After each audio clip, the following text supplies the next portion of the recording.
Newspaper reading, देखिए cat अगर सिर्फ कैट फोकस है तो कैट में क्या होता है कि सिर्फ मतलब कैट में जनरली वो फॉरेन न्यूज़पेपर से वो आर्टिकल्स उठा के देते हैं, तो सिर्फ न्यूज़पेपर, हाँ न्यूज़पेपर पढ़ना पड़ेगा, सिर्फ इंडिया का नहीं फॉरेन का भी। मतलब ऐसा नहीं बोल रहा हूँ कि आप डेली फॉरेन का न्यूज़पेपर पढ़ो, आपको मैक्सिमम 2-3 घंटा तो रोज रीडिंग करना ही पड़ेगा। हम लोग आएंगे, बस अभी वर्बल एबिलिटी, रीडिंग कॉम्प्रिहेंशन पूरा मैं बताऊँ। क्यूए क्वांटिटेटिव एप्टीट्यूड होता है, इसमें ऑल चैप्टर्स ऑफ क्यूए मतलब परम्यूटेशन कॉम्बिनेशन प्रोबेबिलिटी से कम क्वेश्चन आता है, मैंने भी छोड़ दिया था लास्ट में, पर मैं बेसिक करके गया था कि अगर आसान क्वेश्चन आए तो मैं ऐसा ना हो कि मुझे आसान क्वेश्चन भी ना आए, क्योंकि अगर आसान क्वेश्चन आप छोड़ते हो तो वो तो बहुत ब्लंडर हो जाता है। तो फिर ये तो नहीं हो पाए कि मतलब ऑल चैप्टर्स का थोड़ा थोड़ा तो नॉलेज होना चाहिए। फिर परम्यूटेशन कॉम्बिनेशन, कभी कभी लॉजिकल रीजनिंग में अगर कुछ काउंटिंग करना है आपको, तो आप ऐसे मैनुअली काउंटिंग करोगे तब तो बहुत टाइम लगेगा ना। अगर आपको परम्यूटेशन और परम्यूटेशन कॉम्बिनेशन पे कमांड है तो तुरंत आप उससे वो फॉर्मूलेज लगा के इधर भी आपको बहुत ज़्यादा काम आएगा। और फिर प्रैक्टिस, इसमें प्रैक्टिस चाहिए। ये एक ऐसा सब्जेक्ट है जिसमें कोई भी अगर मतलब प्रैक्टिस करता है तो डेफिनेटली इसमें स्कोर आता है। मतलब अगर आप सपोज अगर आप कुछ दिन पहले चैप्टर नहीं कंप्लीट किए थे और आप मॉक दिए तो आपका हो सकता है कम आए, लेकिन एक बार चैप्टर कंप्लीट कर लिए फिर मॉक दोगे तो वो पक्का वो रिफ्लेक्ट होगा। पर वर्बल एबिलिटी में वो नहीं है, इसका कोई गारंटी नहीं है कि इसमें स्कोर आएगा कि नहीं आएगा। डिपेंड करता है कि अगर आपको जैसे किसी को फिलॉसफी पसंद है, किसी को इकोनॉमिक्स पसंद है, उससे अगर एक दो अगर पैसेज आ गए तब तो उसके लिए अच्छी बात है, वो स्कोर कर लेगा उसमें, नहीं तो फिर दिक्कत होता है। और जनरली फिलॉसफी के पैसेज बहुत ज़्यादा मतलब क्या प्रोफाउंड होते हैं, डीप मीनिंग वाले होते हैं, तो काफ़ी कठिन होता है, मैं वो भी दिखाऊंगा। और इसमें स्पीड इंक्रीज करने का शॉर्टकट, जनरली लोग बोलते हैं शॉर्टकट, लेकिन शॉर्टकट से स्पीड, वो शॉर्टकट थोड़ा रिस्की होता है, आपको याद आएगा नहीं आएगा। लेकिन अगर कॉन्सेप्ट मतलब मैं वो कॉन्सेप्ट नहीं बोल रहा हूँ जैसे आपने इंजीनियरिंग में सीखा है, इंजीनियरिंग में कॉन्सेप्ट सीखा तो भी लेंदी होता है, नहीं सीखा तो भी लेंदी, मतलब इसमें भी शॉर्ट होते था, ऐसा नहीं है। लेकिन अगर कैट में कॉन्सेप्ट पता है तो इसमें शॉर्ट होता है, और सिर्फ शॉर्टकट से स्पीड नहीं बढ़ती है, बाकी कॉन्सेप्ट से स्पीड बढ़ती है। तो फिर वर्बल एबिलिटी में क्या क्या होता है, वर्बल एबिलिटी में पैराजम्बल्स होते हैं। पैराजम्बल मतलब वो कुछ एक पैराग्राफ से 4 सेंटेंसेस को वो थोड़ा इधर उधर मतलब सीक्वेंस में नहीं रहेंगे, और फिर उसको आपको सीक्वेंस में लगाना होगा। और कैट में वो होता है कि आपको टाइप इन करना होता है, suppose 1 2 3 4 4 sentences are there, so and the order which you think should be is 4 3 2 1, then you need to type 4 3 2 1। तो सपोज आप 4 फैक्टोरियल, अब उसका वो हो गया, मतलब 24 तरह के वो सीक्वेंस बन सकते हैं उसके पूरा उसका परम्यूटेशन 24 हो गया, तो chances of getting correct by fluke is very low, मतलब 1/24 आपका प्रोबेबिलिटी है, तो वो बहुत कम है। मतलब अगर आपको आएगा तभी कर पाओगे, नहीं आएगा तो ये बहुत ही मतलब मैंने भी बहुत बार अपने मॉक में कभी कभी जब मतलब रीडिंग कॉम्प्रिहेंशन बहुत लंबा होता है तो कभी कभी बड़े एबिलिटी जब छूट रहा होता था तो मैं बहुत बार फ्लूक मारता था। लेकिन मैंने इतने मतलब कम से कम मैंने 30 से 40 मॉक दिए होंगे और एक कैट दिया है। कैट में भी मैं 1-2 में फ्लूक मारा था, क्योंकि टाइम मेरे को कम था तो लास्ट में मैंने 1-2 में मार दिया, क्योंकि नेगेटिव नहीं होता है जिसमें आपको मतलब जो मल्टीपल चॉइस नहीं होता उसमें नेगेटिव नहीं होता, तो आप फ्लूक छोड़ोगे तो नहीं, कोई मूर्खी होगा जो छोड़ेगा। तो मैंने इतना मॉक दिया और एक कैट दिया, उसमें से सिर्फ मेरा एक मॉक में गलती से एक पैराजम्बल फ्लूक वाला सही हुआ था। और पैरा समरी में होता है, एक पैसेज दिया रहेगा और उसमें आपको और नीचे 4 ऑप्शन दिए रहेंगे जिसमें मतलब वो समराइज करना रहेगा, तो कौन सा बेस्ट सुटेबल होगा वो मतलब आंसर होगा। ऑड वन आउट में पैराजम्बल टाइप का ही है, सॉल्व करने का तरीका भी पैराजम्बल जैसा ही है, बस इसमें क्या होता है 5 सेंटेंसेस दिए होते हैं, आपको पता करना होता है इन 5 में से 4 एक पैसेज के हैं और एक ऑड वन आउट है, वो आपको फाइंड करना होता है। और आरसी मतलब रीडिंग कॉम्प्रिहेंशन, तो रीडिंग कॉम्प्रिहेंशन अभी डिटेल में बात करेंगे रीडिंग कॉम्प्रिहेंशन के बारे में। लॉजिकल रीजनिंग, डेटा इंटरप्रिटेशन, ये जनरली कैट का सबसे टफेस्ट सेक्शन होता है हमेशा से, क्योंकि जनरली मतलब हमेशा इंजीनियर्स लोग मतलब वो बोलते हैं कि verbal ability and reading comprehension थोड़ा मॉडरेट रखिए, इंजीनियर्स को फेवर, मतलब इंजीनियर्स को थोड़ा मतलब इक्वल लेवल प्लेइंग फील्ड बनाने के लिए वो लोग वीएआरसी को डिमांड करते हैं कि थोड़ा इजी रखिए, और जो इंजीनियरिंग बैकग्राउंड से नहीं है वो डिमांड करते हैं कि क्वांटिटेटिव एप्टीट्यूड का लेवल थोड़ा कम रखे। तो इसलिए ये बचता है कैट मतलब जो भी आईआईएम होते हैं उनके लिए ये एलआरडीआई बचता है, जो कि वो टफ बना सकते हैं। तो कंसिस्टेंटली हर कैट में एलआरडीआई हमेशा से टफ रहा है। और इसमें ऐसा नहीं है कि आपको कोई स्टैंडर्ड पजल्स आते हैं, मतलब स्टैंडर्ड सीटिंग अरेंजमेंट या ये सब ऐसा नहीं है, थोड़ा थोड़ा टफ आता है। और क्योंकि यही जो है जिस पे कोई ऐसा नहीं बोलता कि ये हम इंजीनियर हैं या हम इंजीनियर नहीं हैं, ऐसा कुछ इसमें नहीं बोल सकते ना, क्योंकि ये तो कॉमन सेंस और नॉर्मल आपका इंटेलिजेंस से और प्रैक्टिस से सॉल्व होता है। तो इसमें आपको पजल्स का प्रैक्टिस बहुत ज़्यादा करना पड़ेगा, डिफरेंट डिफरेंट पजल्स, क्योंकि क्योंकि कैट में जब क्वेश्चन डिफरेंट डिफरेंट आ रहे हैं, तो अगर आपको कॉन्फिडेंस चाहिए कि मैं कोई भी नया पजल बना लूंगा, तो उसके लिए आपको पहले सॉल्व करना पड़ेगा घर पे बैठ के नया नया पजल, ताकि आपको कॉन्फिडेंस है। और दूसरा क्वांटिटेटिव एप्टीट्यूड है, इसमें बेसिकली ये arithmetic, basic algebra, modern maths, permutation, combination and numbers, ये ओवरऑल ब्रॉड 4-5 मतलब ब्रॉड टॉपिक्स हैं। जो अर्थमेटिक में ये टाइम, स्पीड, डिस्टेंस और टाइम एंड वर्क और एवरेजेस, मिक्सचर्स, एलिगेशंस, ये सब आ जाएगा। बेसिक अलजेब्रा में आपका बेसिक अलजेब्रा, क्वाड्रेटिक इक्वेशन वगैरह आ जाएगा। और मॉडर्न मैथ्स में थोड़ा वो मॉडर्न मैथ्स में ये फंक्शन रिलेशन थोड़ा थोड़ा बेसिक बेसिक आता है, बहुत बेसिक। और परम्यूटेशन, कॉम्बिनेशन, अदर नंबर्स में वही मतलब क्या बोलते हैं, prime numbers, composite number, even number, हम लोग देखेंगे अगर आगे सेशंस में। और दूसरा है कि वर्बल एबिलिटी के कुछ मिथ हैं, मैं मिथ बता देता हूँ, क्या लोग मतलब सोचते हैं या मानते हैं जो कि सही नहीं है। कि पहला चीज़ तो वो सोचते हैं कि they need to know each and every grammar rules. तो ऐसा नहीं है कि हर ग्रामर रूल आपको पता होना चाहिए। इनफैक्ट ग्रामर तो अभी मैं बताता हूँ, ये एक मिथ है। दूसरा मिथ कि आपका वोकैबुलरी बहुत ही स्ट्रांग होना चाहिए, ये एक मिथ है। दूसरा है कि मुझे नोवेल पढ़ना चाहिए। बहुत लोग बोलते हैं कि नोवेल नोवेल पढ़ना ही चाहिए, ऐसा बोलते हैं, बहुत लोग के मन में ऐसा रहता है, पर ऐसा नहीं है।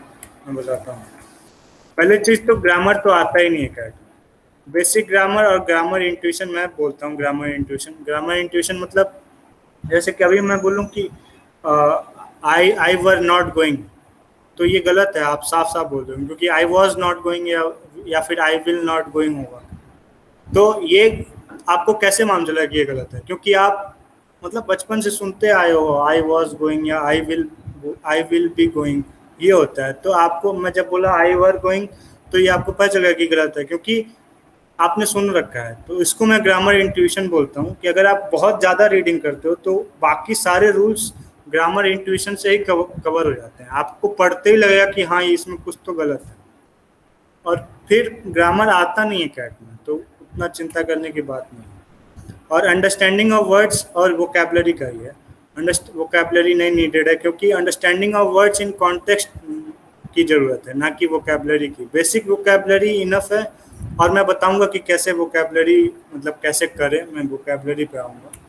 फिर रीडिंग नोवेल से ज़्यादा, क्योंकि नोवेल स्टोरी होता है, स्टोरी आपके दिमाग में ही पूरा ऐसे चलता रहता है। पर अभी मैं आपको एकदम कोई प्रोफाउंड कोई स्पिरिचुअलिटी के बारे में बताने लगूँ तो आपको समझ नहीं आएगी फिलॉसफी, तो वो वैसा फिलॉसफी टाइप का उसमें पैसेज आता है, ना कि कोई स्टोरी आता है।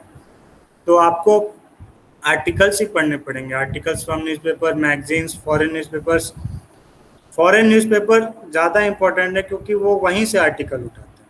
अगर आप चेक करना चाहते हो तो आप मतलब कैट का प्रीवियस ईयर क्वेश्चन निकालो, उसका रीडिंग कॉम्प्रिहेंशन कॉपी करो और गूगल पे सर्च कर लो, देख लो किस किस वेबसाइट से वो उठाते हैं। और दूसरी चीज़, अब देखो इसको वीएआरसी को मतलब मेन मंत्र इसको अगर आपको मतलब इस पे क्या विक्ट्री पाना है, तो इसका एक ही मंत्र है, read read and keep on reading. जो भी मतलब जहां मिले तहां वो बस आप पढ़ो। और बहुत इंपॉर्टेंट ये है कि ये नहीं कि फ्रस्ट्रेट होके और मजबूरी में पढ़ रहे हैं, जो आपको मन कर रहा है वो पढ़ो। एक बार मैं तो पूरे मतलब अगर एक बार मुझे पता नहीं क्या हुआ, मैं कैट के बारे में पढ़ रहा था, तो मैं कैट के बारे में सब कुछ पढ़ डाला, जब तक मेरा इंटरेस्ट खत्म नहीं हुआ, मेरी क्यूरियोसिटी है, इंक्विजिटिवनेस खत्म नहीं हुई, तब तक मैंने कैट के बारे में पढ़ा। तो जिसमें भी आपको, अगर आपको क्रिकेट पसंद है या टेनिस पसंद है या फिर उसके बारे में पढ़ो, बट पढ़ो बस। तो बेनिफिट्स क्या होगा इसका, तो एक मैंने जो ग्रामर इंट्यूशन बात की थी, वो इंक्रीज होगा आपका। उससे आप कोई भी ग्रामर होगा बिना रूल, आपको रूल नहीं पता है लेकिन आपको ये पता गलत है और ये भी पता है कि क्या होना चाहिए यहाँ, वो इंक्रीज होता है। और वोकैबुलरी भी वो बढ़िया होगी आपकी धीरे धीरे। आपको पहली चीज कि जब आप पढ़ रहे हो तब वोकैबुलरी को आपको डिक्शनरी लेके नहीं बैठना है, क्योंकि कैट में आपके पास डिक्शनरी तो होगी नहीं। तो आपको कॉन्टेक्स्ट से समझना है कि क्या उसका एक्चुअली मीनिंग गेस करना है आपको, ताकि, और यही आप कैट में भी करोगे। आप कैट में आपके पास डिक्शनरी तो होगी नहीं, तो उस चीज़ की प्रैक्टिस भी करनी है। प्लस वो चीज़ से एक चीज़ होता है कि आपको, जैसे मान लो आप दिन भर, मतलब बहुत पूरा दिन भर पढ़े, बहुत सारे वर्ड आए होंगे जिसका मीनिंग आपको नहीं मालूम होगा, आपने कॉन्टेक्स्ट से सीख लिया होगा, कॉन्टेक्स्ट से कर लिया होगा, मतलब काम चल जाता है। बस आपको कभी भी जरूरत नहीं होती कि हर एक वर्ड का मतलब पता हो, बल्कि ओवरऑल पिक्चर क्या है वो समझ में आना चाहिए सिर्फ। और फिर जब एक बार रात को आप गए तो आप याद करो, रात को बेड पे, मतलब बिफोर स्लीप, आप याद करो कौन कौन सा वर्ड आज आपने मतलब आया जिसका मतलब आपको नहीं मालूम था। अब आप डिक्शनरी निकालो, मरियम वेबस्टर डिक्शनरी है। और हाँ, एक चीज़ और, बहुत लोग को ये डाउट होता है कि ये अमेरिकन इंग्लिश और ब्रिटिश इंग्लिश, मुझे भी डाउट था। तो एक्चुअली मरियम वेबस्टर क्या बोलते हैं, अमेरिकन है, पर ऐसा कुछ नहीं है, अमेरिकन ब्रिटिश कुछ नहीं है यहाँ। मतलब हम लोग इंग्लिश ब्रिटिशर वाले ही फॉलो करते हैं, ब्रिटिश इंग्लिश ही फॉलो करते हैं। लेकिन जो बहुत बार जो कैट का जो पैसेज आता है तो वो द न्यूयॉर्क टाइम्स से आता है, तो द न्यूयॉर्क टाइम्स तो अमेरिकन है, तो कोई इसका ब्रिटिश इंग्लिश और अमेरिकन इंग्लिश का कोई वो नहीं है। मतलब बस आप जहाँ मिले बिना बिना मतलब किसी हेजिटेशन के आप पढ़ो। और मरियम वेबस्टर से आप, मरियम वेबस्टर डिक्शनरी है, वो ऑनलाइन नहीं ऑफलाइन ही काम करती है, 78 MB के आसपास है, और वो आपके पास नेट हो ना हो वो चलती है। तो और वो बहुत ही अच्छा है, उसमें हर एक दिन एक वर्ड भी देते हैं वो। तो आप मरियम वेबसाइट डाउनलोड करो, वो आप रात को देखो कि आपको कौन कौन सा वर्ड याद आ रहा है जो आपको मतलब जिसका मतलब आपको नहीं मालूम था।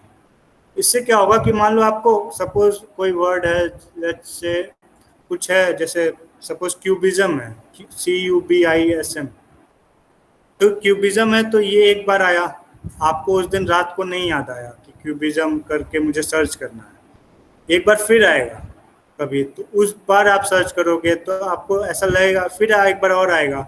अगर आपको मतलब नहीं, मतलब डिक्शनरी सिर्फ देखनी है, यह नहीं कि डिक्शनरी देख के आपने रट लिया, रटने में टाइम वेस्ट होगा, ना ही आपको जल्दी याद होगा। तो बस आप पढ़ो, पढ़ते रहो, फिर बार बार जो भी वर्ड नहीं आ रहा है तो वो आप देखते रहो। तो क्या होता है, इससे जनरली लोग सिमिलर टाइप के वर्ड यूज करते हैं। जैसे सपोज द न्यूयॉर्क टाइम्स का कोई, आप हमेशा मतलब हर हफ्ते एक बार द न्यूयॉर्क टाइम्स पढ़ते हो, हर हफ्ते एक बार द न्यूयॉर्क टाइम्स पढ़ते हो, तो उसमें क्या होता है कि आप, हो सकता है कि एक ऑथर को मतलब 2-3 बार पढ़ो तो वो सिमिलर टाइप के वर्ड और सिमिलर टाइप का लैंग्वेज यूज करता है।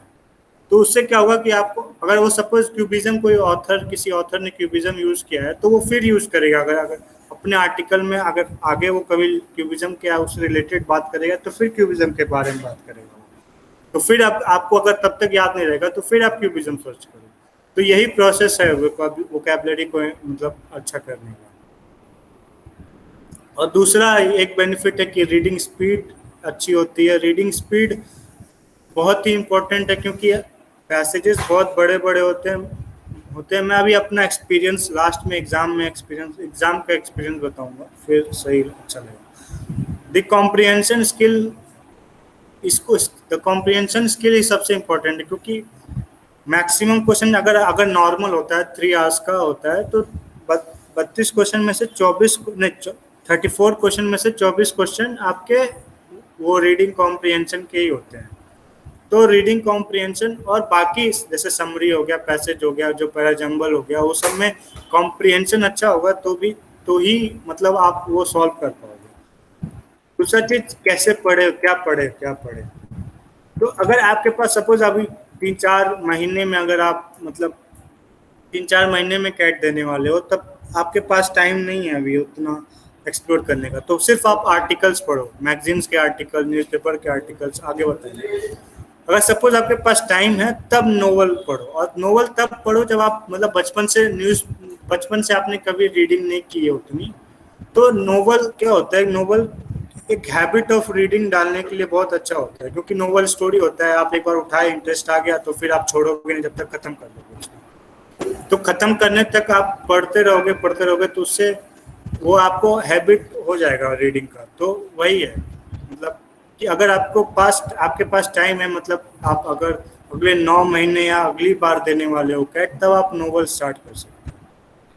और अगर आप अभी आर्टिकल्स पढ़ना चाहते हो और आपके पास ज़्यादा टाइम नहीं है कैट में, इसी नवंबर में दे रहे हो, तो आप न्यूज़पेपर मैगजीन से शुरू करो, क्योंकि नोवेल्स पढ़ना हेल्प नहीं करेगा, क्योंकि वो बहुत ही मतलब ज़्यादातर नोवेल तो स्टोरी होता है ना, स्टोरी बहुत ही इजीली हम लोग कॉम्प्रिहेंड कर सकते हैं, क्योंकि वो पिक्चर क्रिएट होता है। एक दो वर्ड का मतलब नहीं भी मालूम होगा तो भी आप उसको मतलब एक वर्ड का क्या, पूरे एक सेंटेंस का मतलब नहीं समझ में आया फिर भी आप उसको स्टोरी को समझ सकते हो। पर वो चीज़ कैट में काम नहीं आएगी, क्योंकि कैट में स्टोरी नहीं होगा, बहुत ही डीप कुछ, जैसे जनरली कभी कभी वो रिसर्च पेपर से भी डाल देते हैं और स्पेस के बारे में डाल देंगे, तो स्पेस के बारे में कभी पढ़ा ही नहीं है तो कैसे होगा। तो फॉरेन न्यूज़पेपर्स और मैगजीन से पढ़ना, जैसे कि द न्यूयॉर्क टाइम्स हो गया, द गार्जियन हो गया, द इकोनॉमिस्ट, द टाइम, ये सब पढ़ना है, पढ़ सकते। मैं ये नहीं बोल रहा हूँ रोज द न्यूयॉर्क टाइम्स पढ़िए, पर जब भी पढ़िए इन्हीं 4-5 में से आप खोलिए, इन्हीं 4-5 में से आप इन्हीं का वेबसाइट खोलिए और इन्हीं को पढ़िए। अगर वेबसाइट जानना है तो ये eon.com बहुत ही अच्छा वेबसाइट है। एक eldaily.com करके भी है, इस पे ये जनरली ये आर्टिकल्स को क्यूरेट करते हैं। क्यूरेशन होता है ना आजकल, क्यूरेशन का बहुत मतलब बिजनेस आजकल चल पड़ा है, तो ये जनरली आर्टिकल्स को क्यूरेट करते हैं अलग अलग वेबसाइट से। तो यहाँ यहाँ जो आर्टिकल जो लोग वो कलेक्ट करते हैं ना, बहुत ही मतलब बहुत ही अच्छे आर्टिकल्स होते हैं। और द अटलांटिक भी है, ये भी बहुत अच्छा एक है वेबसाइट।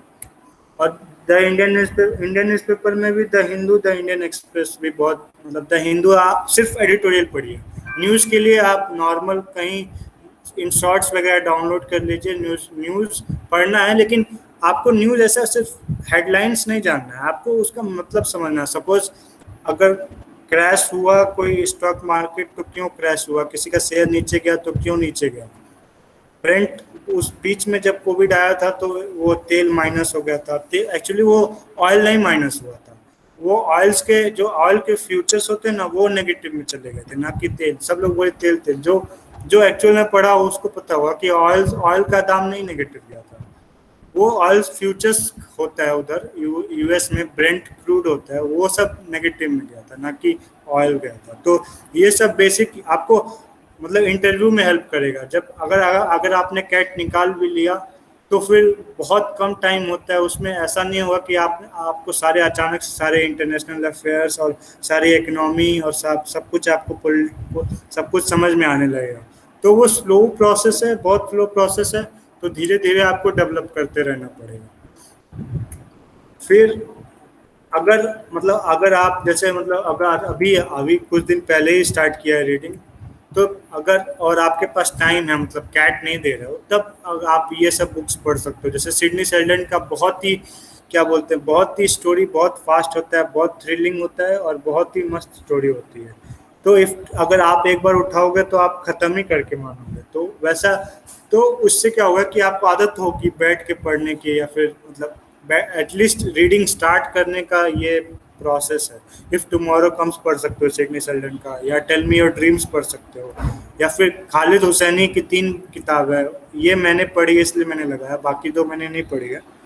तो यहाँ देखो लिखा है ऑथर ऑफ 1000 स्प्लेंडेड सन्स। तो ये एक्चुअली ये अफगानिस्तान के थे, मतलब खालिद हुसैनी अफगानिस्तान के हैं। एंड जब वहाँ पे अलकायदा वगैरह या फिर अलकायदा बोल रहा हूँ, तालिबान का वो सब हो रहा था, तो फिर वो एक्चुअली वहाँ से नहीं, एक्चुअली जब रशिया वगैरह आई थी, रशियन जब 1992 में वहाँ अटैक किया था, उसके बाद ये अमेरिका शिफ्ट हो गए थे। फिर वहाँ ये शायद डॉक्टर थे, फिर उन्होंने ये बुक मतलब बुक लिखना शुरू किया। तो जनरली ये, अगर आपको अफगानिस्तान के कल्चर के बारे में जानना पसंद है तो आप ये पढ़ सकते हो। बहुत ही मतलब अच्छी किताब है। इस पे मूवी भी है, लेकिन किताब पढ़ने में बहुत ही ज़्यादा मज़ा आता है। आप इनके और भी 3 किताब पढ़ सकते हो। सिडनी शेल्डन ने तो काफ़ी किताबें लिखी हैं, सारी मूवी इन्हीं पे बनी है। और भी बहुत सारी है। मारियो पूजो का द गॉड फादर है, जिसपे मतलब द गॉड फादर, माफिया से रिलेटेड जितनी मूवीज बनती है सब द मारियो पूजो के गॉड फादर से इंस्पायर्ड होती है। तो फिर अगर ये सब हो जाए तो फिर आप द हिंदू ओनली एडिटोरियल से स्टार्ट कीजिए, और द इंडियन एक्सप्रेस में ये बहुत अच्छा आता है, द एक्सप्लेन्ड करके। इसमें अगर मतलब वो कोई एक टॉपिक उठाते हैं, एक्चुअली पूरा पेज आता है द एक्सप्लेन का। वो हर चीज़ को, जो भी मतलब रिसेंट डेवलपमेंट या जो भी इकोनॉमी में या फिर इंटरनेशनल अफेयर में या पॉलिटिक्स में या फिर किसी साइंस के फील्ड में, जैसे कोविड टाइम में साइंस में कैसे मतलब क्या मतलब आरटीपीसीआर कैसे टेस्ट करता है, एंटीजन टेस्ट क्या होता है, ये सब के बारे में बताते हैं। और मे बी सपोज आपको फार्म बिल समझना हो तो इधर से आप बहुत कुछ समझ सकते हो। और दूसरा फॉरेन न्यूज़पेपर्स, फिर जैसे मैंने बताया ही अभी, फॉरेन मैगजीन्स जैसे कि द इकोनॉमिस्ट। ये सब से आपको ऐसा नहीं है कि पूरा मैगजीन पढ़ना है, आप उसके वेबसाइट पे जाइए या मैगजीन डाउनलोड कर लीजिए और फिर उसके मतलब कुछ कुछ आर्टिकल्स पढ़ने हैं, ऐसा नहीं कि पूरा मैगजीन पढ़ना है। yon.com, theatlantic.com बता ही दिया मैंने, आल डेली। अब देखिए मतलब मैं कुछ कुछ आपको दिखाता हूँ कि कैसे कैसे मतलब वो आते हैं पैसेज। ये सिर्फ एक्सट्रैक्ट है, पूरा पैसेज नहीं है, काफ़ी बड़ा पैसेज आता है। ये सिर्फ मैंने ऊपर के कुछ कुछ लाइंस कट किए हैं ताकि मैं दिखा सकूं कि कितना मतलब क्या क्या टॉपिक आ सकता है। तो देखिए इसमें अमेरिकन सेंचुरी के बारे में बात हो रहा है, फिर century after the defeat of Germany in Japan, Germany and Japan, ये मे बी वर्ल्ड वॉर के बारे में बात कर रहे हैं, जर्मनी एंड जापान का डिफीट के बाद। फिर no news from Saturn disturb those year just success after success, मतलब अमेरिका के बारे में बात कर रहे हैं कि सैटर्न वो मतलब शनि ग्रह बोल रहे हैं कि उसके बाद बस अमेरिका का सक्सेस हुआ। फिर for those 2.5 decades the era of smooth sailing as a think of it the laurel belong to America. ये अमेरिका की वाहवाही हो रही है, अमेरिका टॉप बिजनेस मैनेजर। फिर देखिए एक्चुअली यहाँ पे पढ़ने पे लगा कि हिस्ट्री का कुछ होगा, पर यहाँ से उन्होंने मैनेजर के मतलब एक्चुअली वो कहीं और घुस गया। फिर यहाँ पे ग्रेट डिप्रेशन के बारे में बात कर रहे हैं। फिर यहाँ देखिए आप मैनेजमेंट के बारे में, बेसिकली ये मतलब यहाँ पे डिस्गाइज्ड वे में दिखता है कि ये मतलब हिस्ट्री या किसी वर्ल्ड वॉर के बारे में रिलेटेड है, लेकिन यहाँ से कुछ और ही शुरू हो जाता है। यहाँ से वो एक्चुअली मैनेजमेंट के बारे में बात करने लगते हैं। तो कैट में भी मेरे साथ भी ऐसा ही आया था। वो कुछ शुरू कहीं कुछ स्टार्टिंग में कुछ और रहता है, ख़त्म कहीं और होता है। तो ये है मतलब, तो आपको अगर आपने ग्रेट डिप्रेशन या फिर उस वक्त मैनेजमेंट मतलब उस वक्त क्या मतलब कठिनाइयाँ हुई थी वो सब के बारे में अगर आपके पास थोड़ा सा भी नॉलेज है तो ये कॉम्प्रिहेंड करने में आपको आसानी होगी। अब ये Germany and Japan world war 2 के बारे में मतलब वर्ल्ड वॉर 1 के बारे में मतलब वर्ल्ड वॉर 1 नहीं वर्ल्ड वॉर 2 के बारे में बात हो रहा है, ये एटलीस्ट मैं गेस कर पा रहा हूँ। तो ये सब अगर थोड़ा सा भी आपने रीडिंग कर रखी है तो बहुत ही आसान हो जाएगा ये क्या बोलते हैं कॉम्प्रिहेंड करना, वरना बहुत डिफिकल्ट होता है। अगला देखिए ये जैसे अब ये अगर मैंने भी पढ़ा नहीं है, मैंने कट करके बस लगा दिया। तो देखिए यहाँ प्लैंकटन के बारे में बात हो रही है। Peru warms up this cuts the normal enriching of nutrient rich cold water plankton production is drastically. एक मिनट, रिकॉर्डिंग ऑन किया आपने? भूल गया, रिकॉर्डिंग ऑन है। हाँ ठीक है। सो फिर देखिए this phenomena known as El Nino. Nino मतलब एक्चुअली द चाइल्ड नहीं होता, नियो मतलब बॉय होता है स्पेनिश में। तो ये देखिए आप पूरा ये जोग्राफिक से रिलेटेड है, पेरुवियन फिशरी। तो अगर आप इक्वेटर ये सब बारे में बात हो रहा है, तो अगर आपने थोड़ा सा भी एल नियो इफेक्ट के बारे में नहीं पढ़ा है तो फिर मतलब प्लैंकटन क्या होता है, प्लैंकटन वो एक्चुअली आपने बचपन में पढ़ा होगा बायोलॉजी में प्लैंकटन वगैरह। तो अगर हल्का सा भी आपको आइडिया नहीं है तो फिर डिफिकल्ट होगा इसको भी कॉम्प्रिहेंड करने में। फिर देखिए मैंने ये लिया, मैं ये प्योर मैनेजमेंट का मतलब ये क्या बोलते हैं पैसेज है, जैसे knowledge management is a management, मतलब नॉलेज को कैसे मैनेजमेंट करे, फिर ये इसके बारे में इंटेलेक्चुअल कैपिटल वगैरह के बारे में बात की गई है। तो फिर नेक्स्ट ये देखिए, ये प्योर फिलोसफी का पैसेज है। देखिए प्लेटो के बारे में बात हुई है, उसकी उनकी बुक रिपब्लिक के बारे में बात हुई है। फिर statements and the laws the republic goes far beyond politics not simply into the connected fields. पर अगर आपने पहले प्लेटो या रिपब्लिक के बारे में एटलीस्ट थोड़ा सा पढ़ रखा है, या फिलोसफी अगर आती है तो बहुत टफ होती है। अगर आपने पहले से फिलोसफी थोड़ा सा भी नहीं पढ़ा है तो फिर दिक्कत होगा। अगर आपको पता ही नहीं है स्केप्टिसिज्म क्या होता है, सोफिस्ट क्या होते हैं, दी सोफिस्ट कौन होते हैं, सोफिस्ट वो होते हैं मतलब सोफ जो वो मतलब क्या बोलते हैं, जो प्रीफिक्स है ना वो नॉलेज के लिए यूज होता है। सोफिस्टिकेटेड मतलब जनरली वैसा वो मतलब उसका जो एटिमोलॉजिकल सोफिस्टिकेटेड का जो एटिमोलॉजी है वो यही है कि जो जनरली जो नॉलेज लोग हो गए थे उनको वो थोड़ा सोफिस्टिकेटेड मतलब बहुत ही तामझाम वाले लोग मानते थे, तो फिर उनको लोग सोफिस्टिकेटेड बुलाने लगे, फिर वहाँ से सोफिस्टिकेटेड वगैरह आया। द सोफिस्ट वही लोग थे जिनके जो बहुत ज़्यादा नॉलेज होता था। मोरल स्केप्टिसिज्म होता है, फिर ये सब। तो अगर आपको स्केप्टिसिज्म के बारे में नहीं मालूम है तो फिर मेटाफिजिक्स क्या होता है अगर नहीं मालूम, तो ये तो सिर्फ फर्स्ट पैराग्राफ है पैसेज का, अगर आपको उसके बारे में नहीं मालूम हुआ तो फिर कॉम्प्रिहेंड करने में दिक्कत होगी। तो फिर ये देखिए ये किसके बारे में, देखिए whatever changes can not be true, the world as we see it today is not the same as it was in the past and would not be the same in future as well. Hence, the world cannot be real. At best, it can be labeled as illusive reality or relative truth. There is one permanent, unchanging reality or existence behind this changing universe. It is the essence or substratum of all beings, things and phenomena. आप ध्यान दोगे तो self, आत्मन, God, reality, absolute consciousness, चित्त, आनंद, निकारा, Nirguna, reality, ये सब पूरा spirituality के बारे में बात हो रही है।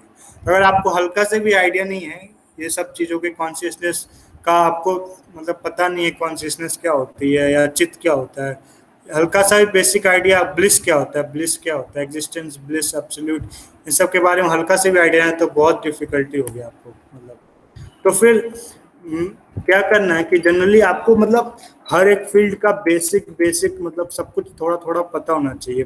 मतलब एटलीस्ट आप एक बार उस पर एटलीस्ट 10-12 आर्टिकल्स पढ़े होने चाहिए। तो मैं ये कुछ टॉपिक्स लिस्ट करता हूँ जो मतलब आपको ये सब टॉपिक थोड़ा थोड़ा करके एक दिन करके या दो दिन करके आपको पढ़ना ही पढ़ना है ये सारे टॉपिक। जैसे पहली चीज़ तो हिस्ट्री, आर्कियोलॉजी और एंथ्रोपोलॉजी, मतलब ये एक ही में मैंने रखा है। ये सब तो ये क्योंकि ये सब इंटर रिलेटेड होते हैं, तो ये एक टॉपिक हो गया। दूसरा sociology, culture, social and cultural development. मैं ये नहीं बोल रहा हूँ कि अब ये आप रटने लगिए कि कब कब बाबर मरा, कब हुमायूं पैदा हुआ, ये सब नहीं करना है। बस आपको क्योंकि सिर्फ इंटरेस्ट से पढ़ना है, सिर्फ इंटरेस्ट, आपको याद भी नहीं करना है, सिर्फ आप पढ़िए। सिर्फ पढ़ते वक्त आप समझने की कोशिश कीजिए कि क्या बोल रहा है वो, आपको रटना नहीं है। आप it is fine, it is perfectly fine if you forget immediately after reading that whole article, immediately after reading the article, कोई दिक्कत नहीं है। बस पढ़ते वक्त आप कोशिश कीजिए ऑथर कहना क्या चाह रहा है और क्या कन्वे करना चाह रहा है। डू नॉट, जैसे आपका खुद का भी कुछ ओपिनियन होगा उस टॉपिक पे, उसको आप अपने ओपिनियन को वो सामने मत आने दीजिए। आप try to understand the author's opinion, फिर उसके बाद यू मे अग्री और you may disagree with it, वो अलग की बात है। But first try to understand what author is trying to say. तो दूसरा टेक्नोलॉजी रिलेटेड साइंसेस, इसमें टेक्नोलॉजी, स्पेस वगैरह भी आप अच्छे से स्पेस वगैरह के बारे में पढ़िए, और बायोलॉजिकल साइंसेस एंड मेडिसिन के बारे में भी पढ़िए। अभी मैं कुछ दिन मतलब जब मैं पढ़ता था तो एक क्लोनिंग, ह्यूमन क्लोनिंग पे भी एक मतलब मैंने पढ़ा था, तो वो तो बहुत इंटरेस्टिंग था। पर पहले से अगर क्लोनिंग आप पढ़े रहोगे तो वो क्लोनिंग से स्टार्ट किया, फिर साइकोलॉजी ऑफ क्लोनिंग में घुस गया कि अगर आप अपना खुद का एक क्लोन बना लेते हो तो क्या होता है। फिर वो ऐसा कुछ वो घर से बाहर जाता है तो क्या होता है, फिर उसको लोग बोलेंगे तो डुप्लीकेट है, ऐसा कुछ करके था। फिर से उसकी तो उस क्लोन का जो क्लोन था उसके साइकोलॉजी पे क्या इफेक्ट पड़ेगा उसके बारे में था। तो फिर इकोनॉमिक्स, बिजनेस एंड मैनेजमेंट ये तो पढ़ना ही पढ़ना है, क्योंकि इंटरव्यू में भी इस पे पक्का मतलब आपको थोड़ा नॉलेज होना ही चाहिए। फिर law, politics, political thought and social welfare, ये सब एक है। Literature and the arts, literature and the arts मतलब आर्ट्स मतलब एक तो एक फाइन आर्ट्स होते हैं और एक नॉर्मल जो मतलब एक मतलब फाइन आर्ट्स मतलब पेंटिंग वगैरह, पेंटिंग करना। आप पैब्लो के बारे में पढ़िए, पैब्लो पिकासो के बारे में पढ़िए। फिर और भी जो लोग मतलब अलग अलग आर्ट क्या क्या होता है, जैसे कि ट्रेजिडी और ड्रामा में क्या डिफरेंस है, ये सब मतलब inquisitive with curiosity you try to read. तो स्पोर्ट्स एंड एंटरटेनमेंट ये तो आप लोग पढ़ते ही होंगे, नहीं पढ़ते तो थोड़ा बेसिक एक दो बार पढ़ लेना। फिलोसफी, रिलीजन और एंड स्पिरिचुअलिज्म ये भी पढ़ना है। Current affairs and international affairs ये पढ़ना है ताकि आप इसे ये इसको कभी नेग्लेक्ट मत कीजिएगा। द हिंदू का एडिटोरियल रेगुलरली पढ़ते रहिएगा, मेरे को बहुत हेल्प किया था। और मैं बता रहा हूँ, आप शुरू में जब रीडिंग स्टार्ट करोगे तो एकदम इम्प्रूव आपको लगेगा ही नहीं, इम्प्रूव होगा। बहुत स्लो प्रोसेस होता है, बहुत स्लो। पर आप छोड़ना मत रीडिंग, रीडिंग करते रहना करते रहना करते रहना, वो इम्प्रूव होता है। लेकिन जल्दी टेस्ट में ना रिफ्लेक्ट होता है, ना आपको कॉन्फिडेंस, अगर आपकी रीडिंग थोड़ी कमजोर है तो ना कॉन्फिडेंस आता है, ना वो क्या बोलते हैं ना टेस्ट में वो रिफ्लेक्ट होगा। लेकिन स्लो प्रोसेस है डेफिनेटली, मतलब धीरे धीरे धीरे धीरे वो इम्प्रूव हो जाएगा। तो फिर कुछ random tips verbal ability and reading comprehension के लिए कि read to enjoy, be inquisitive. मतलब वही मैंने बोला कि कभी भी फोर्स होके मन, जब अगर नहीं पढ़ने का मन कर रहा है तो मत पढ़िए, जो करने को मन कर रहा है। लेकिन जब भी पढ़िए इंजॉयमेंट के साथ पढ़िए, ऐसा मतलब एक बर्डन लेके मत पढ़िए उसको। दूसरा, हैव योर ओन ओपिनियन। ये बहुत ही कठिन चीज होता है, क्योंकि ओपिनियन में ब्लाइंड फेथ के बारे में एकदम बात नहीं कर रहा हूँ, ब्लाइंड फेथ के बारे में। Have your own opinion backed by suitable facts and may be some expert का कोई statement. Expert statement is always considered to be like it is good, you can quote anywhere expert के ओपिनियन। क्योंकि expert जैसे मतलब जो normal मतलब वो लॉजिकल फैलेसी होती है कि मतलब कोई आप ऐसे हमेशा नहीं कोट कर सकते कि कोई रैंडम ABC गाय ने बोला था ऐसा तो ऐसा होना चाहिए।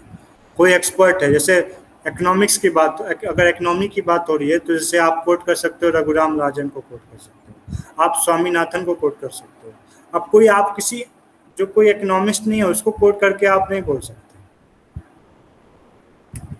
और क्रिटिकल रीजनिंग क्या होती है मैं बताता हूँ। जैसे कि क्रिटिकल रीजनिंग वो चीज होती है ना, जैसे कि सपोज मैं बोलूँ कि if today if today it rains I will if today it rains I will go with umbrella. मतलब घूमने जा रहे हैं, अगर बारिश होगी तो मैं आज अम्ब्रेला लेके जाऊंगा, ऐसा कोई स्टेटमेंट है। If it rains today I will take umbrella with me, ऐसा स्टेटमेंट है।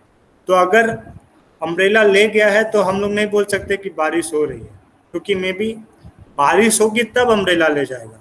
ऐसा तो उसने नहीं बोला कि बारिश पे ही अम्ब्रेला ले जाएगा। हो सकता है धूप हो, बहुत तेज की धूप हो, अम्ब्रेला ले गया हो। लेकिन अगर उसने अम्ब्रेला नहीं ले गया तो पक्का बारिश नहीं हो रही है, क्योंकि अगर अम्ब्रेला नहीं ले गया तो उसने बोला था कि अगर बारिश होगी तो अम्ब्रेला ले जाऊंगा, अम्ब्रेला नहीं ले गया मतलब बारिश नहीं हो रही है, ये डेफिनेटली श्योर है। तो ये भी लॉजिकल कनेक्टिव्स और वो कुछ तो एक चैप्टर था वो, मतलब उस पे उसमें ये मतलब आता है। तो ये इंग्लिश में बहुत ज़्यादा होता है कि क्वेश्चंस आते हैं कि ऑथर का ओपिनियन पे, ऑथर का रीजनिंग पे, वो किस मतलब बहुत कुछ होता है। हम लोग आगे देखेंगे, अगर आप प्रैक्टिस करो क्रिटिकल रीजनिंग बहुत इम्पोर्टेंट है। क्रिटिकल रीजनिंग का सोल एक क्वेश्चन नहीं आता है, लेकिन वो रीडिंग पैसेज में होता है, एक पक्का होगा वो। ऑलमोस्ट सारे क्रिटिकल मतलब ऐसा नहीं बोल रहा हूँ सिर्फ क्रिटिकल रीजनिंग सबसे टफ होता है। यहाँ पे लोग बहुत ज़्यादा गलती करते हैं, जनरली एक्यूरेसी इधर ही कम होती है। तो बहुत लोग सजेस्ट करते हैं कि क्रिटिकल रीजनिंग को मतलब पहले मत करो आप, जैसे अगर कोई डायरेक्ट क्वेश्चन है तो पहले वो सारे कर लो, ऐसा सजेस्ट करते हैं। फिर देखिए मैं कुछ डेटा दिखाता हूँ आपको। Percentile versus score, percentile versus number of question है, ये वीएआरसी का है।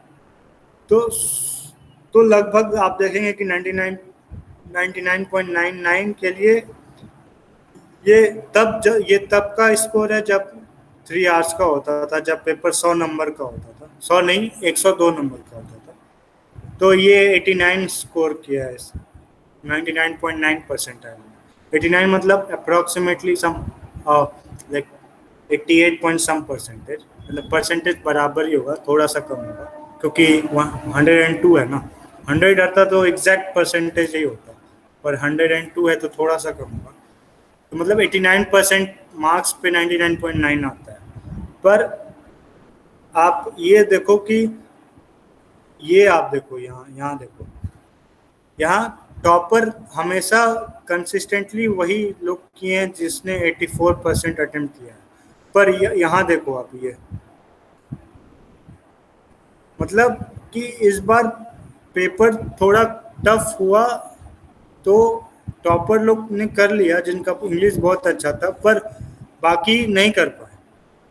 लेकिन जब पेपर आसान था तो टॉपर लोगों ने भी कर लिया, नॉर्मल लोगों ने भी कर ही लिया। इसका मतलब अगर आपकी इंग्लिश अच्छी है तो आप प्रे करोगे कि पेपर टफ आए, ताकि आप तो सेफ साइड रहोगे, बाकी लोग का हालत खराब हो। पर अगर आपकी इंग्लिश खराब नहीं है, मतलब ठीक ठाक है, आपको डर लगता है थोड़ा, और मतलब ठीक ठाक है, नॉर्मल है, तो आप प्रे करोगे कि थोड़ा इजी पेपर आए, ताकि कुछ ज़्यादा डिफरेंस ना रहे टॉपर और नॉर्मल लोग में। और क्या नोटिस कर सकते हो कि देखो बाकी सारे साल, मतलब अगर सपोज कोई ये बंदा 2018 में कोई बंदा होगा और वो देखा होगा कि इसको देख के क्या होगा कि 17 क्वेश्चन अटेम्प्ट करने मेरे को, वो देख के क्या होगा 3 साल का डेटा पहले देखा होगा, 16 का 19 क्वेश्चन 19 क्वेश्चन 19 क्वेश्चन, उसका टारगेट था 90% सपोज, तो वो टारगेट रखा होगा 17 से 18 क्वेश्चन मेरे को करने हैं, लेकिन पेपर आ गया टफ।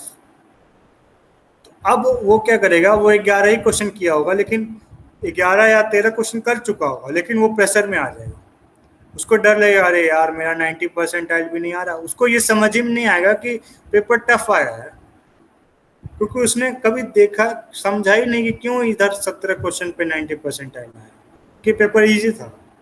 और यहाँ पे 13 क्वेश्चन पे 90% आ रहा है, पर वो 13 क्वेश्चन करके भी वो बहुत नर्वस हो जाएगा, और उसमें वो कुछ फोर्स में अटेम्प्ट करने लगेगा, मतलब जानबूझ के अटेम्प्ट करेगा, जो अटेम्प्ट करने की जरूरत नहीं रहेगी फिर भी अटेम्प्ट करेगा।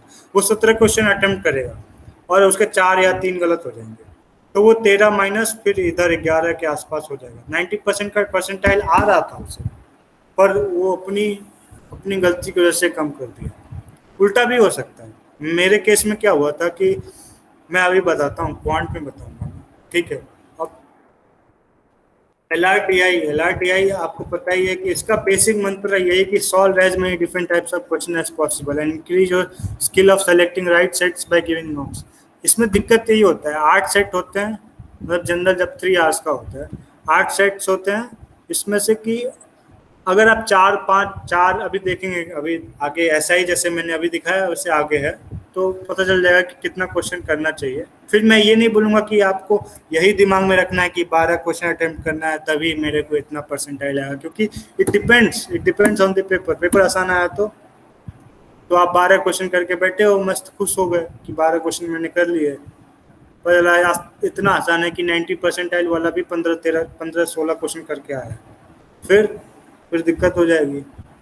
तो आप ऐसा माइंड सेट बना के जाओगे कि 12 क्वेश्चन अटेम्प्ट करना है, तो जाके वहाँ पे 12 क्वेश्चन के बाद आप एकदम रिलैक्स हो जाओगे, फिर आप एकदम मौज मस्ती में एक क्वेश्चन अटेम्प्ट करोगे। पर यहाँ पे टाइम नहीं होता ना वैसा मौज मस्ती करने में। तो वही है कि आप, और कैट में एल में बेसिकली हर साल अलग अलग टाइप के क्वेश्चन आते हैं, तो अगर आप प्रैक्टिस भी अलग अलग टाइप के, डिफरेंट टाइप के, हमेशा नए नए टाइप के पजल सॉल्व करोगे तो आपको कॉन्फिडेंस आएगा कि हाँ अगर कोई नया पजल आता है तो मैं सॉल्व कर लूँगा। और क्योंकि आपको आठों नहीं मतलब कर सकते, क्योंकि अगर ऐसा मतलब पजल्स होता है ना, आप एक बार शुरू कर दिए तो उसमें आप फंस जाते हो।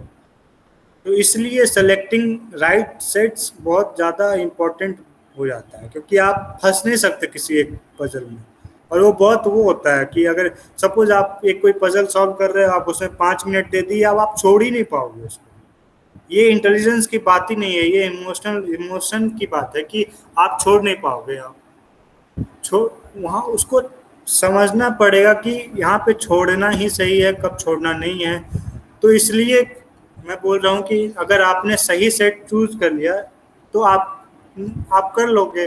तो बेसिकली हमको ये सीखना होता है कि कौन सा सेट मुझे करना है, कौन सा नहीं करना है, और कौन सा मैं कर पाऊंगा, कौन सा नहीं कर पाऊंगा। अभी मैं क्या करता था, मुझे सिलेक्शन जो मतलब एक होता है ना कुछ टाइप, उस टाइप के क्वेश्चन जिसमें कि दिया होता है कुछ कंडीशन और फिर बोलता है कि इनका टीम बनाना है, तो बताओ कितने तरीके से, how many teams you can form, ऐसा क्वेश्चन होता है ना। तो जनरली ये मेरा वीक था, मुझे पता था अच्छे से। तो मेरे को एक मॉक में ये क्वेश्चन आया था, पर मैं क्या किया कि मैं देखा कि ये क्वेश्चन सिलेक्शन का है, मैं डर गया। मतलब डर गया इन द सेंस, मुझे पता है कि ये मेरा वीक पॉइंट है, मैंने उसको छोड़ दिया, मैंने क्वेश्चन भी नहीं पढ़ा। फिर मैं दूसरे बाकी में करने लगा। बाकी क्वेश्चंस बहुत टफ थे, बहुत टफ थे, और इजी यही सिलेक्शन वाला था।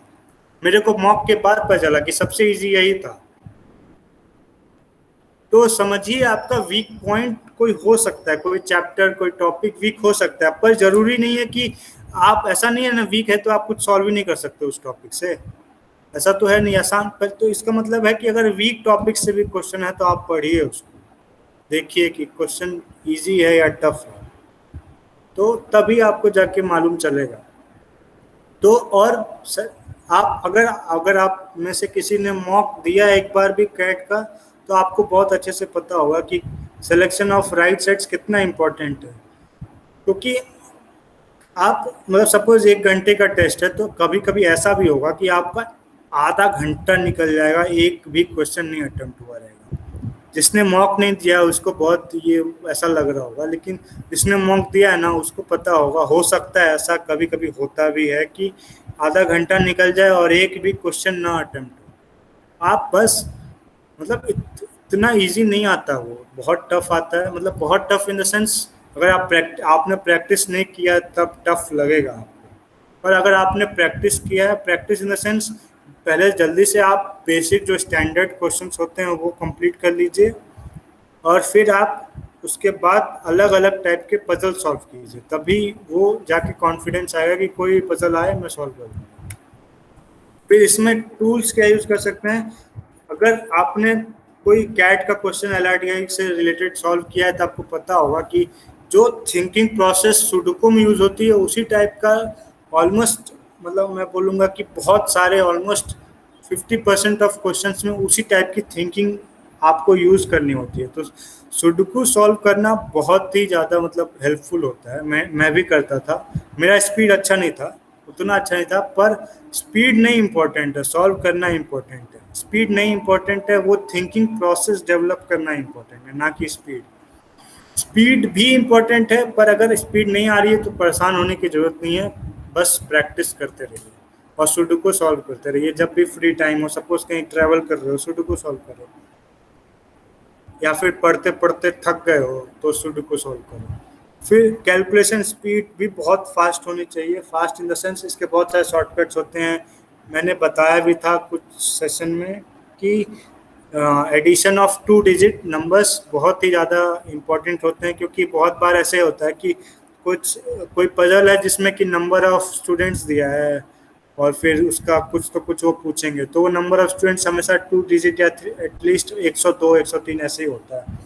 तो उसको अगर ऐड करने का स्पीड आपके पास बहुत मतलब अच्छा खासा स्पीड है, एटलीस्ट एवरेज स्पीड है, तो आपका जल्दी हो जाएगा। तो आप एटलीस्ट आपको एडिशन पे फोकस नहीं करना पड़ेगा ना। एडिशन आपका ऐसा होना चाहिए कि वो ऑटोमेटिक हो, अनकॉन्शियसली वो 2 नंबर आप सुनते ही आप ऐड कर लो। सपोज 42 + 78 है, तो आपको तुरंत आना चाहिए कि 120 होगा, ऐसा करके। और ये एक वेबसाइट है, rankyourbrain.com, इसको आप सर्च कर सकते हो। आप ये या तो नोट कर लो, या तो मैं मतलब आपको व्हाट्सएप पे भेज दूंगा कि मतलब ये सारे वेबसाइट आप विजिट, मतलब ये rankyourbrain.com बेसिकली हर रोज आप इस पे मतलब आप वो सॉल्व कर सकते हो, कोई मतलब स्पीड, कैलकुलेशन स्पीड के लिए यहाँ पे क्वेश्चंस आते हैं, वो कुछ टाइमर देता है, वो लीडर बोर्ड भी होता है उसमें, दुनिया के सारे लोग सॉल्व करते हैं उसमें, लीडर बोर्ड में इंडिया इंडिया के भी होते हैं लोग। तो आप डेली ये ट्राई करो विजिट करने का एक बार। फिर परसेंटेजेस, रेशियो और अप्रोक्सीमेशंस बहुत इंपॉर्टेंट है। परसेंटेजेस क्योंकि हर चीज़ रात जैसे अगर डेटा इंटरप्रिटेशन है तो परसेंटेज में दी होगी, या रेशियो, जनरली वो रेशियो निकालने के लिए बोलते हैं, तो रेशियो अगर अच्छा है और समझ बूझ है, कॉम्पोनेंडो डिविडेंडो या फिर बाकी सब चीज़ पता है तो ठीक है, अच्छा रहता है। अप्रोक्सीमेशंस बहुत इंपॉर्टेंट है ताकि थोड़ा एक दो स्टेप कैलकुलेशन का अवॉइड करने में हेल्प करता है। तो ये लॉजिकल रीजनिंग और डेटा इंटरप्रिटेशन का वो है। ये ये एक्चुअली 32 क्वेश्चन का होता है, तो 96 मार्क्स होता है। मतलब बाकी वो दोनों 34 के होते हैं, मतलब क्वांट और VARC, मतलब 34 3 जा 102, 34 3 जा 102, ये दोनों मिला के 204 हुए। और ये LRDI में 32 क्वेश्चन होता है, 96, तो 204 प्लस 96 300 का होता है। तो ये 96 99 99.99 परसेंटाइल के लिए देखिए, आप यहाँ पे देखो कि कितना कम नंबर आता है कंपेयर टू BARC में वो लोग 85 आते हैं, यहाँ पे देखो कितना कम आता है। अभी क्वेश्चन, नंबर ऑफ क्वेश्चन देखो किस, अगर आपने 7 कर दिए, अभी मैं एक चीज दिखाऊंगा आपको, ये देखो 7 क्वेश्चन कर दिए तो आप मतलब 80 परसेंटाइल में हो। 7 क्वेश्चन सिर्फ, 32 में 32 क्वेश्चन में 7 क्वेश्चन सिर्फ कर दिए। ये देखो अगर 8 क्वेश्चन कर दिया तो, अगर 8 एक एक क्वेश्चन करोगे तो आपका 5 परसेंटाइल बढ़ रहा है। तो यहाँ पे देखो ये 9 क्वेश्चन करने पे 9 से एक ज़्यादा, अगर मतलब 100% एक्यूरेसी हो तब। यहाँ पे देखो अगर 12-13 क्वेश्चन किए और एक क्वेश्चन गलत हो गया तो तब आपकी 95 परसेंटाइल आ जाएगी। मतलब 32 क्वेश्चन में से आपको 20 क्वेश्चन छोड़ना है, तो पता होना चाहिए ना क्या छोड़ना है। तो वो सब मॉक से आएगा, मतलब मॉक आप दोगे तो उससे डेवलप होगा, मतलब वो कि कब क्या छोड़ना है। आप आप बहुत बार मॉक में फंसोगे और फिर आप चेक करोगे तो पता चलेगा कि अरे एक लास्ट में एक क्वेश्चन था जो बहुत ही आसान था, मैं वहां तक पहुंच ही नहीं पाया।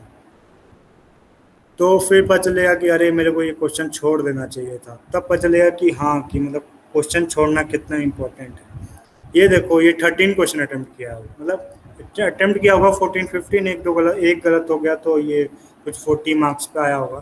तो देखो 13 क्वेश्चन, और फिर यहाँ पे देखो ये 11-12 क्वेश्चन। तो ये देखो डिफरेंस कि दो दो तीन तीन क्वेश्चन पे आपका परसेंटाइल कितना अच्छा हो जा रहा है। ये देखो 15 क्वेश्चन, 32 क्वेश्चन में से अगर आप मतलब हाँ आधा बना लिए, एक गलत हो गया तो भी आपका 99 के क्लोज चल जाएगा। मतलब आधा बना मतलब 1% लोग तो 1% से मतलब 99% लोग तो आधा भी नहीं बना पाता अच्छे से। तो और ये देखो आप कि 16 में बहुत ज़्यादा स्कोर आ रहा था, अचानक से कम हो गया, फिर लगातार हमेशा कम ही आया है। मतलब 16 वाला आसान था, उसके बाद कभी आसान नहीं आया। 16 में देखो जहाँ पे 11 लोग 11 क्वेश्चन अटेम्प्ट कर पा रहे हैं, यहाँ पे देखो 14 क्वेश्चन अटेम्प्ट किए थे उन्होंने पिछले साल। अब जाके थोड़ा सा धीरे धीरे ऊपर उठा है, पर ठीक है 19 में भी थोड़ा 20 का डेटा एक्चुअली मेरे पास नहीं है अच्छे से, तो ये आप समझ सकते हो। देखो फिर आप अगर फिर से सेट करके जाते कि मेरे को यहाँ से ये सपोज 16 में कोई बंदा सेट करके जाता कि मेरे को कितना 9 क्वेश्चन अटेम्प्ट करना है, और वो 7 क्वेश्चन ही अटेम्प्ट कर पाता या 8 क्वेश्चन, वो पूरा एकदम नर्वस हो जाता। फिर से वही बात। तो ये है कि अपना माइंड अपना मतलब ये आप पहले से माइंड मेकअप करके मत जाओ कि मैं इतना क्वेश्चन अटेम्प्ट करूंगा, इतना नहीं करूंगा, उससे कुछ भी नहीं होगा। उससे फालतू में आप मतलब कुछ भी नहीं होगा। मैं अपना स्टोरी बताऊंगा तब पता चलेगा। QA का मंत्र है यही, कॉन्सेप्ट क्लियर है, अच्छे से क्लियर है, रिवीजन है, तो भाई कोई मतलब 99 परसेंटाइल एकदम आसान है भाई, 99 अबव भी आ सकते हैं। बस ये है कि कॉन्सेप्ट क्लियर करना। फिर कैलकुलेशन भी इम्पोर्टेंट है इसमें भी। और कैलकुलेशन बेसिकली डेटा इंटरप्रिटेशन के लिए बहुत इंपॉर्टेंट होता है, पर इसमें भी ठीक है, अच्छा इसमें भी अगर कहीं कहीं रिक्वायर होता है। फिर प्रैक्टिस करना पड़ता है, रिवाइज करना पड़ता है, और फिर यूज़ भी करना पड़ता है शॉर्ट ट्रिक्स। अगर कोई कैलकुलेशन की आपने सीखी है तो ऐसा नहीं कि सीख लिया हो गया, प्रैक्टिस कीजिए, रिवाइज कीजिए, यूज़ कीजिए। नहीं हो पा रहा दो दोस्तों को शेयर कीजिए। नहीं सुन रहे हैं आपको फ़र्क नहीं पड़ता है, आप बस शेयर कीजिए, अमेज कीजिए उनको कैलकुलेशन शॉर्ट ट्रिक्स। आगे क्लासेस में मैं डिटेल में, अगर आप लोग बोलिएगा तो आगे अगला नेक्स्ट क्लास ही शॉर्ट ट्रिक्स पर रखेंगे, और डिटेल में सारे short tricks A to Z सारे शॉर्ट ट्रिक्स मैं बता दूँगा जो मुझे पता है, जो मतलब यूज़फुल है, वैसे वही बताऊंगा। ऐसे बहुत सारे शॉर्ट ट्रिक्स है जो यूज़फुल नहीं है, तो फिर उसका फिर बेसिक बेसिक ये है कि आपको स्क्वायर स्टिल 30 एटलीस्ट 30 याद होने चाहिए। बाकी सारे तो आप 2-3 सेकंड में कैलकुलेट करने का ट्रिक मैं बता दूंगा। फिर क्यूब्स 20 तक याद होने चाहिए, टेबल 20 तक याद नहीं है तो फिर से याद कर लीजिए। अगर नहीं याद हो पा रहा है तो सिर्फ प्राइम नंबर्स के याद कर लीजिए, क्योंकि 18 टू जा तो आप 9 4 या 36 भी करके कर लीजिएगा, लेकिन 17 4 जा तो आप नहीं कर पाइएगा ना, क्योंकि प्राइम नंबर है 17।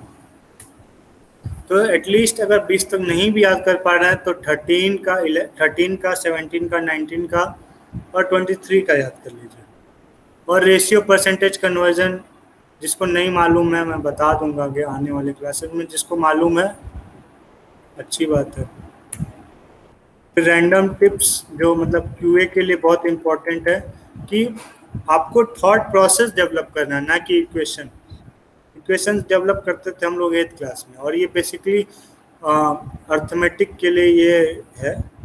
बाकी में तो इक्वेशंस आने ही चाहिए, लेकिन उसको भी अगर आप थॉट प्रोसेस से कर सकते हो तो बहुत ही अच्छी बात है।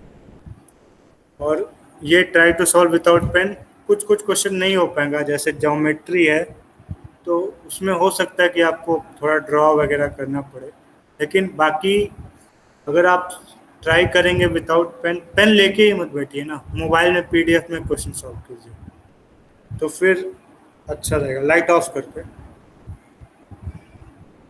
फिर इसमें बहुत ही इम्पोर्टेंट ये है कि आप अपना वीक एरिया जानिए, क्या मेरा मतलब वीक पॉइंट है, क्या मेरा स्ट्रेंथ है। ये सब पता रहेगा तो आपको ये पता रहेगा कि कौन सा क्वेश्चन छोड़ना है, कौन सा अटेम्प्ट करना है, क्योंकि टाइम इतना इनफ नहीं होता कि अगर आप हर क्वेश्चन को अच्छे से करने लगोगे तो आप लास्ट क्वेश्चन तक पहुंच पाओगे।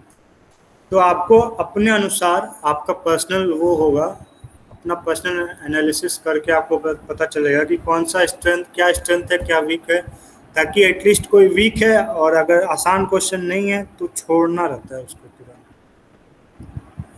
हंट बहुत ही बेसिक मंत्र ये होना चाहिए कि हंट इजी वंस, मतलब हंट कीजिए, जल्दी जल्दी खोजिए, जैसे शिकारी खोजता है वैसे आपको शिकारी बन के आपको इजी क्वेश्चंस करने हैं बस, इजी और मीडियम, जो कि क्योंकि आप इजी क्वेश्चंस कर इजी से ही परसेंटाइल आता है। मैं 99.56 परसेंटाइल लाया हूँ और सारे इजी क्वेश्चन ही बनाए थे मैंने। इजी क्वेश्चन से ही आता है परसेंटाइल, टफ अगर एक दो टफ आया बीच, इजी मतलब आपके लिए इजी हो सकता है, किसी कोई क्वेश्चन मेरे लिए इजी था पर किसी के लिए टफ हो। जैसे मुझे याद है कोई एक पैरेललोग्राम करके कुछ तो था, तो अगर किसी को पता ना हो कि कोऑर्डिनेट ज्योमेट्री का क्वेश्चन था बेसिकली, कि अगर किसी को पता ना हो कि उसका जो मतलब मीटिंग पॉइंट ऑफ डायगोनल वो मिड पॉइंट ऑफ होता है, पता ही ना हो वो चीज़, तो फिर उसके लिए टफ हो जाएगा वो क्वेश्चन। मुझे पता था, तुरंत मैंने कर दिया। तो अब मैं मतलब अपना एक्सपीरियंस बताता हूँ। मैं कैट देने गया, पहले तो वो मतलब ये चेक कोविड टाइम चल रहा था तो पूरा वो ग्लव्स वगैरह मतलब बोल बोल के रखा था उन्होंने। फिर एक लंबी लाइन लगी दूर दूर खड़े होने के लिए, फिर अंदर गए हम लोग। फिर वो कुछ मतलब एग्जैक्ट टाइम पे स्टार्ट होता है, वो आपको एक मतलब क्या बोलते हैं क्वेश्चन, मतलब एक वो देते हैं पैड टाइप का, उसमें कुछ 12-20 पेजेस होते हैं जिसमें रफ होता है, रफ वर्कशीट होता है उसमें, मतलब रफ सीट होता है, उस पर आप सॉल्व कर सकते हो। वो एक्चुअली वो ले लेते हैं लास्ट में, और वो सफिशिएंट होता है, आपको दोबारा मांगने की जरूरत नहीं पड़ेगी। पहले मैंने verbal ability and reading comprehension से स्टार्ट किया, तो क्योंकि लास्ट में मैं जब मॉक्स दे रहा था तो मुझे ऐसा लगा था कि रीडिंग कॉम्प्रिहेंशन है मेरा ज़्यादा एक्यूरेट, मतलब मैं मार्क कर पा रहा हूँ, मतलब जितना मार्क कर रहा हूँ उतना ज़्यादातर सही हो जा रहा है, ऐसा मतलब मेरे को लगा था। तो मैंने एक्चुअल कैट में भी अपना मतलब रीडिंग कॉम्प्रिहेंशन से स्टार्ट किया। जैसे क्या होता है कि मतलब VARC में एक वर्बल एबिलिटी और रीडिंग कॉम्प्रिहेंशन, तो किसी किसी को रीडिंग कॉम्प्रिहेंशन आसान लगता है, ज़्यादातर लोग को वर्बल वर्बल एबिलिटी आसान लगता है, क्योंकि वो सिंगल क्वेश्चंस भी होते हैं और उसको बचा के रखने भी चाहिए। और कभी भी वर्बल एबिलिटी स्टार्टिंग में मत करो, क्योंकि सपोज आपने वर्बल एबिलिटी स्टार्टिंग में कर लिया तो लास्ट में आप reading comprehension last last 5 minute में आप नहीं कर सकते, क्योंकि 5 मिनट तो लग जाएगा आपको पैसेज पढ़ने में ही सिर्फ। तो एटलीस्ट कुछ क्वेश्चन लास्ट में बचा के रखो, लास्ट 5 मिनट के लिए। मान लो 5 मिनट बचा है तो वर्बल एबिलिटी में क्या होता है, सिंगल सिंगल क्वेश्चन होते हैं, तो आप डायरेक्ट कर सकते हो। पर बाकी सब में नहीं होता है ना, मतलब रीडिंग कॉम्प्रिहेंशन में नहीं होता है सिंगल सिंगल क्वेश्चन, तो फिर दिक्कत होगा। तो इसीलिए लास्ट के लिए वो बचा के रखो ताकि लास्ट में वर्बल एबिलिटी का आप क्वेश्चन कर सको। तो फिर क्योंकि मुझे पता था कि रीडिंग कॉम्प्रिहेंशन मेरा अभी फ़िलहाल तो फॉर्म मतलब स्ट्रेंथ है, तो मैंने रीडिंग कॉम्प्रिहेंशन से स्टार्ट किया। मैं थोड़ा मतलब मेरा एक, क्योंकि कैट में मतलब उस वक्त मेरा फर्स्ट अटेम्प्ट था तो थोड़ा नर्वस भी था मैं। और फिर तो पहला पैसेज मेरे को मतलब कॉम्प्रिहेंड करने में बहुत टाइम लगा। मेरे को लगता है कि 2 घंटे वाला पेपर था, 2020 था, कैट 2020। तो एक सेक्शन के लिए 40 मिनट मिलता है उसको, 43 या 120, 120 मीन्स 2 आवर्स। तो 40 मिनट मिला था। पहला पैसेज कॉम्प्रिहेंड करने में मुझे याद नहीं है कौन सा पैसेज था, पर वो कॉम्प्रिहेंड करने में और थोड़ा कठिन पैसेज भी था वो। तो कॉम्प्रिहेंड करने में वो कुछ तो मतलब कि कॉलोनियलिज्म, फिर उसके बाद इम्पीरियलिज्म, और फिर ह्यूमन, मतलब इम्पीरियलिज्म से स्टार्ट हुआ था वो पैसेज और इंडिपेंडेंस ऑफ वीमेन पे वो ख़त्म हुआ था, या फिर ऐसा कुछ वो पैसेज था जिसमें मतलब कि वो जो लोग मतलब घूमते नहीं रहते हैं बाइक वाइक लेके, ट्रैवलर जो होते हैं, तो वो लोग किताब जो लिखते हैं ऑटोबायोग्राफी, उससे रिलेटेड था कि मतलब वो लोग अपना कैसे ऑटोबायोग्राफी लिखते हैं, उससे मतलब इंडिपेंडेंस, मतलब उनके साइकोलॉजी पे क्या फ़र्क पड़ता है कि मतलब वो लोग अपने आप, जब कोई औरत ऐसे करती है तो क्या होता है, ना कि मतलब मेल नहीं, कोई फीमेल ऐसा करती है तो क्या होता है। फीमेल करती है तो नॉर्मल फीमेल ठीक है, तो अगर रॉयल फैमिली का कोई ऐसा करे तो वो लोग मतलब उनका वे ऑफ थिंक, इस पे कुछ तो था, बहुत ही कॉम्प्लिकेटेड था। शुरू इंपीरियलिज्म से हुआ, पता नहीं ख़त्म कहाँ हुआ। तो बहुत टाइम लगा मेरे को, 10 मिनट लगा कैसे भी क्वेश्चन किया। तब तक मेरा थोड़ा मतलब सिंक इन हो चुका था। फिर मैंने बाकी दो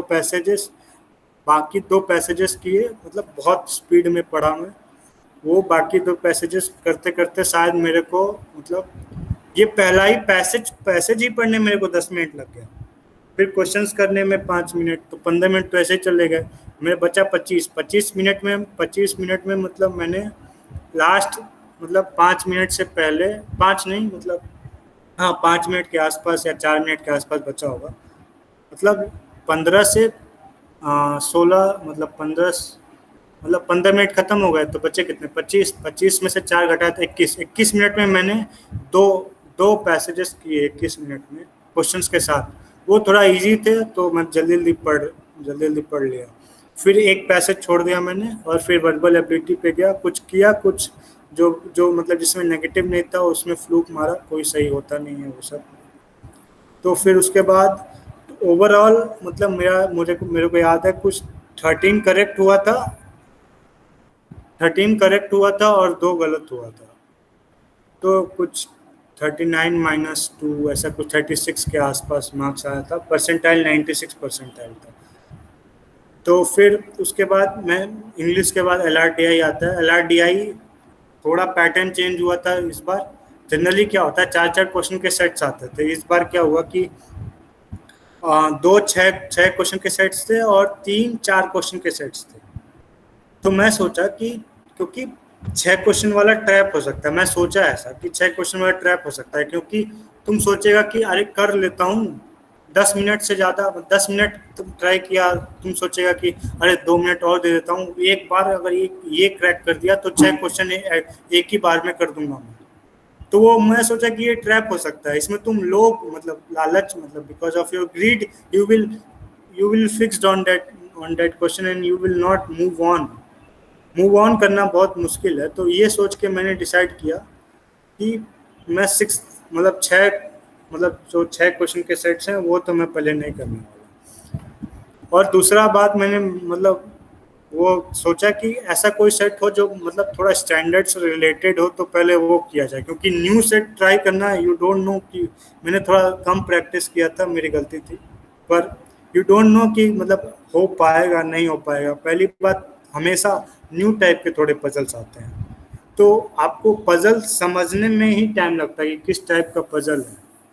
तो मैं सोचा कि पहले ऐसा कुछ करते हैं जिससे हम लोग थोड़ा फेमिलियर हैं। तो उसमें एक 4 सेट वेन डायग्राम था। 4 सेट वेन डायग्राम अगर आपने पहले कभी नहीं किया है, जैसे मतलब 3 सर्किल होता है तो ऐसा बनाते हैं ना, 3 सर्किल, एक और फिर बी और सी, वैसा 4 हो तो कैसे बनाएंगे। अगर आपको नहीं मालूम है तो डरने कोई बात नहीं है, वो कोई बड़ी तोप चीज़ नहीं है, पता हो तो बहुत आसान है। तो मैंने सोचा पहले ये करते हैं, तो 4 क्वेश्चन का सेट था वो, और स्टैंडर्ड वेन डायग्राम का पजल था वो। तो मैंने उससे स्टार्ट किया मैंने। फिर थोड़ी देर बाद ऐसा पॉइंट आया था जिस पे मुझे लगा कि अरे ये सॉल्व पता नहीं होगा कि नहीं होगा, पर मैंने मतलब ये नहीं किया कि छोड़ दिया, हैंग ऑन करना पड़ता है। इतने आसान क्वेश्चंस नहीं होते कि आप ऐसे पेन पे पेपर मतलब पेपर पे पेन रखा और सॉल्व करते गया और निकल जाएगा, ऐसा नहीं कोई क्वेश्चन होता है।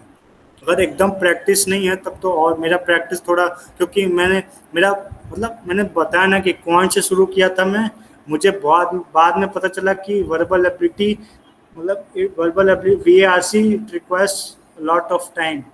तो मैंने पूरा फोकस अपना क्वांट से और LRDI से हटा के वर्बल एबिलिटी, क्योंकि मुझे लगा कि मैं LRDI या क्वांट को हैंडल कर सकता हूँ, पर वर्बल एबिलिटी हैंडल करना मुश्किल है थोड़ा।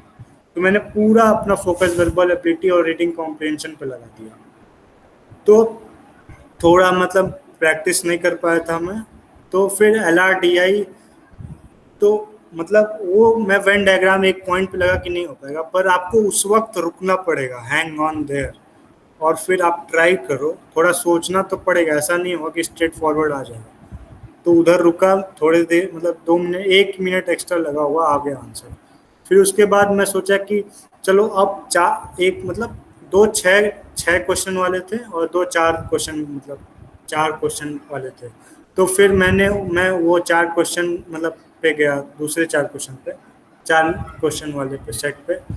वो बहुत टफ थे। जनरली एक रूल होता है, मैं बताऊंगा आपको, कि अगर ये एक मतलब सपोज एक मतलब पूरा केस दिया हुआ है, पजल दिया हुआ है, फिर क्वेश्चन में लिखा है इफ, हर क्वेश्चन में इफ लिखा है, मतलब आपको कि पजल जब सॉल्व करोगे तो आपको केसेस आएंगे, और केसेस में इफ करके लिखा है ना, जो वो कि इफ या सपोज ए अगर राइट में बैठा है तो बी कहाँ बैठा है, ऐसा क्वेश्चन।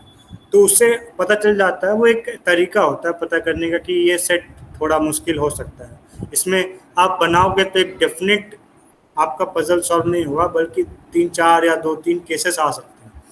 तो उस बाकी 2 4 में ऐसा ही था। तो मैं सोचा कि ठीक है, तो अब तो 6 मतलब जिसमें 6 क्वेश्चन है वही सेट सेट करना पड़ेगा। तो मैं एक क्वेश्चन पे गया, वो भी बहुत टफ था, मैं कुछ देर पढ़ा। तो ये देखो कि ये मतलब ये करने में ही बहुत टाइम लग जाता है। आप स्विच कर रहे हो बार बार क्वेश्चन, ऐसा नहीं है कि ना पेपर है आपके हाथ में, ऐसा ऐसा पलट पलट के देख लिया। वहाँ पे आपको बार बार क्वेश्चन पे जाना पड़ेगा। वहाँ पे अगर आपने मॉक दिया है तो आपको इंटरफेस पता ही होगा, एकदम डिट्टो जैसा मॉक में इंटरफेस दिखाएगा ना, एकदम डिट्टो वैसा ही कैट में होता है इंटरफेस, हल्का सा भी इधर उधर नहीं होता है, डिट्टो वही इंटरफेस होता है। तो ये फिर मैं दूसरे 6 नंबर वाले पे गया, वो मुझे टफ लगा। फिर एक पे गया तो वो लगा कि बन सकता है, पर वो 6 क्वेश्चन था, वो भी काफ़ी टफ था। मैं जल्दी जल्दी बना रहा था। फिर बनाने के बाद मैं देखा कि मतलब मैं टाइम मतलब थोड़ा कम था, तो मैं जल्दी से जो मतलब मैं सॉल्व कर लिया था, जल्दी से मैं मार्क कर दिया, थोड़ा टाइम कम था। फिर मैं देखने लगा कि कुछ गलती तो नहीं हो गई है, क्योंकि जल्दीबाजी में किया था थोड़ा। तो फिर मैं देख रहा था, तो फिर मैं एकदम उसमें मतलब इंग्रॉस हो गया, पूरा एकदम दिमाग लगा दिया उसमें। तो क्या हुआ कि एक्चुअली जैसे ही टाइम ख़त्म होता है, ये आपका सेक्शन बदल जाता है, ऑटोमेटिकली वो बदल जाता है। तो वो बदल गया, पॉइंट शुरू भी हो गया, मुझे पता ही चला। मैं इधर नीचे पेपर में देख रहा था जहाँ पे मैंने बनाया था, मैं मॉनिटर पे देख ही नहीं रहा था। तो फिर क्या हुआ कि शायद 1 या 1.5 मिनट पार हो गया था क्वांट का। तो फिर मैं देखा तो मैं बहुत फिर डर गया। तो फिर मैंने, क्योंकि क्वांट मेरा मेरा स्ट्रेंथ क्वांट ही था, तो मैं सोचा अरे ये नहीं होना चाहिए था करके मैं सोचा। पर उसके बाद मैं एकदम फुल स्पीड में क्वेश्चन सॉल्व करना शुरू किया, और मैं मतलब टाइमर नहीं देखा। तो जब मैं लास्ट क्वेश्चन पे पहुंचा, मतलब टोटल 26 क्वेश्चन था, लास्ट क्वेश्चन पे पहुंचा, तब मैं देखा कि 10 सेकंड बचा है, और वो बहुत इजी क्वेश्चन था, मैं अटेम्प्ट नहीं कर पाया क्योंकि 10 सेकंड बचा था बस। और वो टाइपिंग द आंसर था, मतलब कि तुमको वो न्यूमेरिकल में आंसर आएगा, वो टाइप करना रहता है। जैसे सपोज 28 आंसर था उसका, 28 टाइप करना था। बहुत इजी क्वेश्चन था, बहुत ही सिंपल क्वेश्चन था वो। मैं ये सोचने लगा कि अगर मैं सपोज निकाल भी लेता हूँ ये, तो मैं टाइप नहीं कर पाऊंगा। टाइप कर भी देता हूँ तो सेव करना पड़ता है टाइप करने के लिए। तो मैं टाइप कर भी दिया तो सेव नहीं कर पाऊंगा। ये सब सोचने में ही 10 सेकंड निकल गया। 10 सेकंड निकल गया, तो फिर मैं बहुत खराब लगा मेरे को। पर मैं वहाँ पे जब जैसे ही वो एग्ज़ाम मतलब ख़त्म होता है, तो आपको एक वो आता है, इंटरफेस आता है, जिसपे बताता है कि कितना मतलब क्वेश्चंस अटेम्प्ट किए हैं पर हर सेक्शन में। तो उसमें मतलब क्वांट में मेरा 20 लिखा हुआ था कि 20 क्वेश्चन अटेम्प्ट किए हैं। तो 20 क्वेश्चन अटेम्प्ट किया क्वांट में, मैं देख के खुश हो गया। क्योंकि मैं बताऊं, मैं मतलब जब जब मॉक देता था तब 13 क्वेश्चन 14 क्वेश्चन अटेम्प्ट कर पाता था, मतलब 2 आवर वाले में ना। उसमें मैं 20 के आसपास अटेम्प्ट करता था जब 1 घंटे का होता था। जब 34 क्वेश्चन होते थे तो उसमें मैं 20 अटेम्प्ट कर पाता था। पर इसमें मैं 13 14 बहुत मेहनत किया तो 14 अटेम्प्ट कर पाता था। पर असली एग्जाम में 20 अटेम्प्ट कर दिया। क्योंकि मतलब लास्ट में मैं अटेम्प्ट करता था अच्छा खासा, लेकिन वर्बल एबिलिटी की वजह से थोड़ा सा क्वांट पे भी इफेक्ट पड़ा था, क्योंकि सारा टाइम मैंने वर्बल एबिलिटी पे दे दिया था। तो क्वांट में क्या हुआ, क्वांट में 20 देख के मैं खुश हो गया था, अच्छा लगा मुझे कि अटेम्प्ट वो सब उसके वजह से हुआ कि आप मैं मतलब मैं जब देखा कि 1.5 मिनट मेरा पार मतलब ख़त्म हो गया है, तो मुझे थोड़ा बुरा लगा। और उसके बाद मैंने फटाक फटाक उसमें बीच में मैं वो क्वेश्चन करता गया जो एकदम आसान आसान हो, वन वन लाइनर के। बड़ा क्वेश्चन मतलब 5 6 लाइन का क्वेश्चन है, तो मैं देखता था पहले कि मतलब ये 5 6 लाइन का क्वेश्चन है, तो मैं पढ़ता था एक्चुअली आसान। कभी कभी 5 6 लाइन है, मतलब उसमें इंफॉर्मेशन ज़्यादा है। कभी कभी ऐसा होता है कि 5 6 लाइन है, इंफॉर्मेशन ज़्यादा है, तो क्वेश्चन आसान हो जाता है। तो ऐसा नहीं है कि बड़ा क्वेश्चन कठिन होता है, पर बड़ा क्वेश्चन मैं पढ़ता था। एक क्वेश्चन तो बहुत आसान था, बहुत ही आसान था, बच्चा क्वेश्चन मतलब एकदम आसान क्वेश्चन था। पर मुझे मालूम था ये मेरा वीक पॉइंट है, और एक्चुअली वो क्वेश्चन मुझे पता था कैसे कैलकुलेट करना है, और ये भी पता था कि बहुत लेंदी होगा। मैंने वो क्वेश्चन तुरंत स्किप किया। वो ट्रैप होता है, आप कैलकुलेट करने बैठ जाओगे वो क्वेश्चंस में, वो बहुत लेंदी क्वेश्चन होता है, वो छोड़ना रहता है। मैंने ऐसे क्वेश्चन छोड़ दिए जो मेरा वीक पॉइंट था, जो मुझे लगा टाइम लेगा, सारे क्वेश्चन छोड़ते हुए। आपका गोल होना चाहिए पहले अटेम्प्ट में, मतलब फर्स्ट राउंड में फटाक से वो क्वेश्चन कर लो जो आपको एकदम आसान होते हो। मतलब ऐसे मतलब पढ़ के बन जाए ऐसा क्वेश्चन, पढ़ के बन जाए। हर क्वेश्चन पढ़ के नहीं बनता, वो प्रैक्टिस करोगे तो पढ़ के बनने लायक क्वेश्चंस को बनाना पड़ता है। तो वैसा क्वेश्चन जल्दी जल्दी करके फिर सेकेंड राउंड में जो आपको लगे कि हाँ थोड़ा पेन रखना पड़ेगा पेपर पे, वैसा करिए। तो आपका गोल होना चाहिए कि हर क्वेश्चन को एक बार आप देख लें। ऐसा ना हो कि लास्ट 5 क्वेश्चन छूट गया, वही सबसे आसान था, फिर आप बाद में पछताओगे।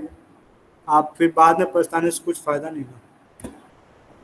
तो बस यही था। अगर आपको कोई क्वेश्चंस हो तो आप पूछ सकते हो। आप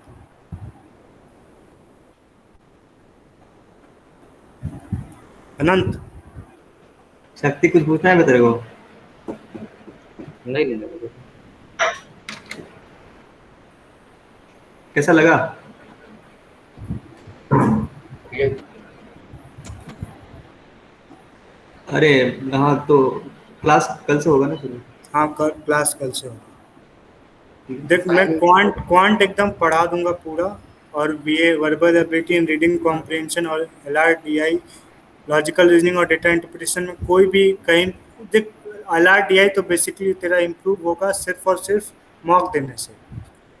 किसी आईएमएस का मॉक ले लेना, बहुत अच्छा होता है उनका, वो पूरा मतलब एकदम, वो बहुत अच्छे से एक्सप्लेन करते हैं एलआरडीआई, मुझे एलआरडीआई उनका बहुत पसंद है। और इंग्लिश भी अच्छा ही एक्सप्लेन करते हैं, तुझे टेक्निकलिटीज मतलब क्या यूज़ होती हैं इंग्लिश में सॉल्व करते वक्त, वो पैरा जम्बल्स में कैसे लिंक करना है, वो सब अच्छे से वो बता देंगे। वर्बल एबिलिटी, वर्बल एबिलिटी और रीडिंग कॉम्प्रिहेंशन का मतलब, तुम लोग पढ़ना शुरू करो, रीडिंग लगाना शुरू करो, क्वेश्चन रीडिंग कॉम्प्रिहेंशन का क्वेश्चन सॉल्व करना करो, नहीं है तुम लोग के पास क्वेश्चन तो बोल दो, मैं भेज दूंगा। ठीक है।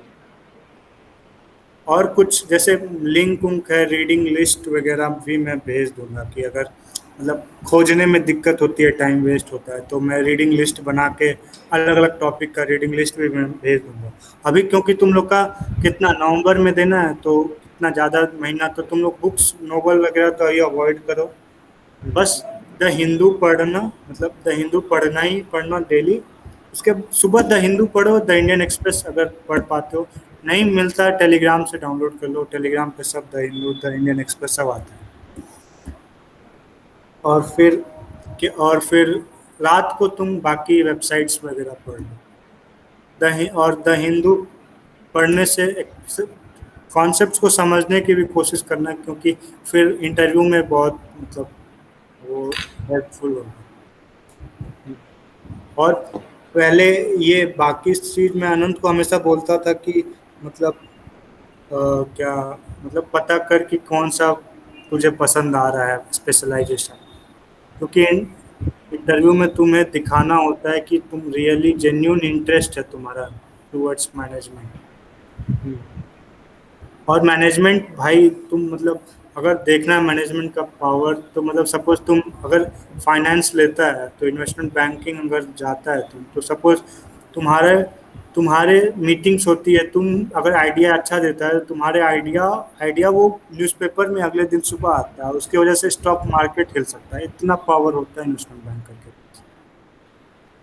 मर्जर और एक्विजिशन कहाँ मर्ज सपोज कोई कंपनी कुछ कोई और दूसरी कंपनी एक्वायर करने वाली थी, पर तुमने सजेस्ट किया और वो एक्विजिशन रुक गया, उसकी वजह से, क्योंकि वो एक्विजिशन वो लोग मतलब उम्मीद कर रहे थे, मतलब देवर एक्सपेक्टिंग दैट एक्विजिशन, तो उसकी वजह से वो शेयर प्राइसेस बहुत हाई थे, पर तेरे वजह से तू कुछ बोल दिया जिसको जो तेरे बॉस को अच्छा लगा, और उसने एक्विजिशन को रोक दिया, तो सोच वो नेक्स्ट डे न्यूज़ पे निकलेगा, नेक्स्ट डे न्यूज़ पेपर में निकलेगा और स्टॉक उस कंपनी का तुरंत नीचे चल जाएगा। तो इतना पावर होता है इन्वेस्टमेंट बैंकर का। और बाकी ब्रांचेस का भी उतना ही पावर होता है मतलब। तो एमबीए वो लेवल देता है भाई, अलग लेवल। तो कल बता दो किस टॉपिक, मतलब कौन सा टॉपिक पसंद, जैसे एक तो ये हो सकता है कि नंबर से शुरू किया जाए, दूसरा ये हो सकता है पहले शॉर्टकट्स मतलब कैलकुलेशन शॉर्ट ट्रिक्स कर लेते हैं हम लोग।